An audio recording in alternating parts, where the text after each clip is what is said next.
Hi, Renee Zamora, sales manager now.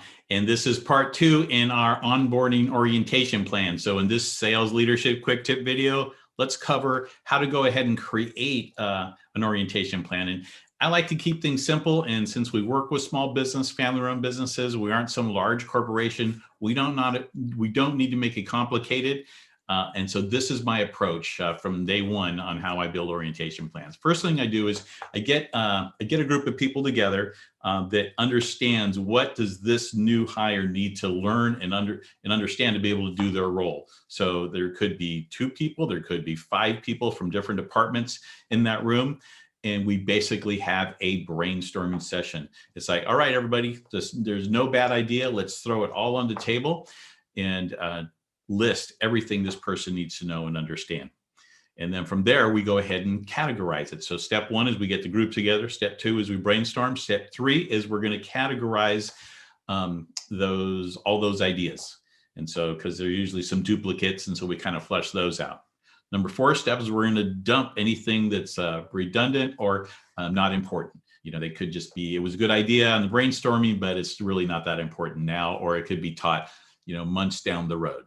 And so we're going to dump anything not important. Now we're going to, once we have that list pared down, categorized as important, we're going to assign responsibility to who's going to teach the different categories. It's not just the categories, each little item on there, who's going to be responsible for teaching or coordinating that teaching if it's through another vendor or a training or what have you.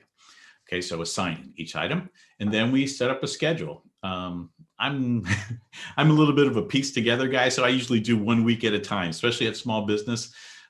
This is what we're doing this week. We check off the list. Sometimes we don't get to everything, and so the second week we just kind of keep working that progress list and putting a schedule together every week. And usually the hiring manager or an HR person will be in charge of that master list. I love using a Zoho sheet or a Google sheet where it's dynamic and we can add notes to it and we make sure we're going down. So here's your points. Get a team together that understands what this person needs to know. Brainstorm a list. Everything goes on that one. Categorize that list.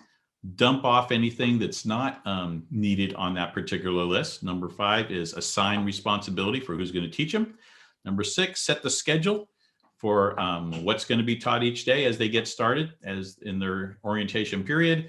And number 7, someone keep track of all the progress, either hiring manager or HR.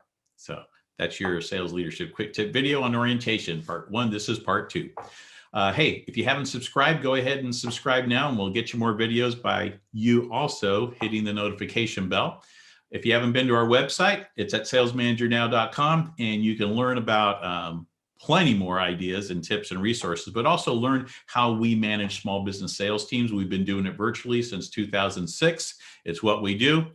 We help small business sales teams sell more and help businesses grow. Anyways, my name's Renee. Till next one. See ya.